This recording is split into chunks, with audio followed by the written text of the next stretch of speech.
Dans le deuxième livre de Pierre, chapitre 1, au verset 1er, la Bible dit que Simon Pierre est serviteur de Jésus-Christ et apôtre. Si tu crois dans le nom du Seigneur Jésus-Christ, du coup, tu as l'Esprit de Dieu en toi.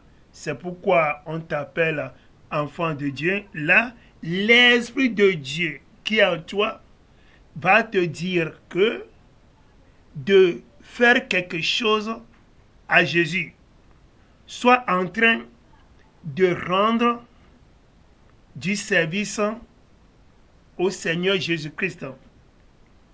C'est comme ça qu'on est serviteur de Jésus-Christ. Voudrait dire que tu es en train de faire quelque chose pour Jésus. On t'a recommandé de faire quelque chose pour Jésus. C'est pas bien de te dire que tu es enfant de Dieu, tu es chrétien et puis tu ne fais rien pour le Seigneur Jésus-Christ. Comme ça, tu n'es pas le serviteur du Seigneur Jésus-Christ. Ce qui va prouver que tu es serviteur pour le Seigneur Jésus-Christ, c'est que tu es en train de faire quelque chose pour lui. Tu faisais régulièrement quelque chose pour lui, tel que l'Esprit de Dieu en toi peut dire à quelqu'un, toi, tu seras un évangéliste.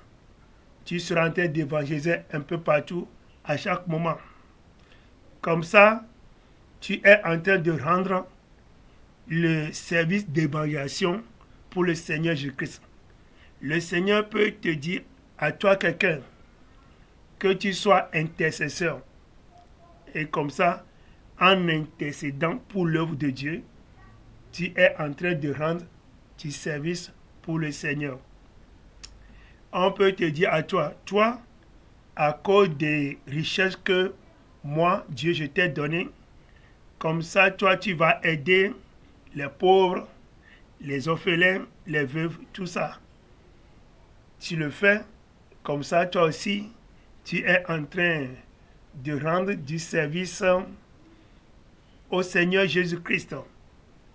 Rassure-toi que toi qui es enfant de Dieu, tu as l'Esprit de Dieu en toi, alors il faut que tu sois serviteur pour le Seigneur Jésus-Christ. Je voudrais dire que, à part d'aller dans les réunions d'église, faire des louanges, des adorations, tout ça là, après toutes ces choses, Dieu nous appelle à chacun d'entre nous de faire quelque chose spécial, spécifique pour le Seigneur. Et il y a certains parmi nous, Dieu leur a dit de faire quelque chose pour lui, mais on ne le fait pas, on ne l'a jamais même fait. Il y a d'autres, quand tu as reçu cet appel de Dieu pour faire quelque chose pour lui, tu avais commencé, mais à l'heure où nous sommes, tu as abandonné. Et c'est pas bien. Et aussi, il y a parfois certains parmi nous qui disent que vraiment, Dieu ne me bénit pas, je ne suis pas béni. Dieu m'a oublié. La question est que, qu'est-ce qui est la chose que tu es en train de faire pour Dieu? Est-ce que tu es en train de faire quelque chose pour Dieu? Sachant que ce sont ceux-là qui travaillent, qui méritent le salaire. Alors tu ne travailles pas, tu ne mérites alors aucun salaire. Vous avez des questions par rapport à cet enseignement, il faut m'appeler sur mon numéro WhatsApp, plus 228 91 95 23 05.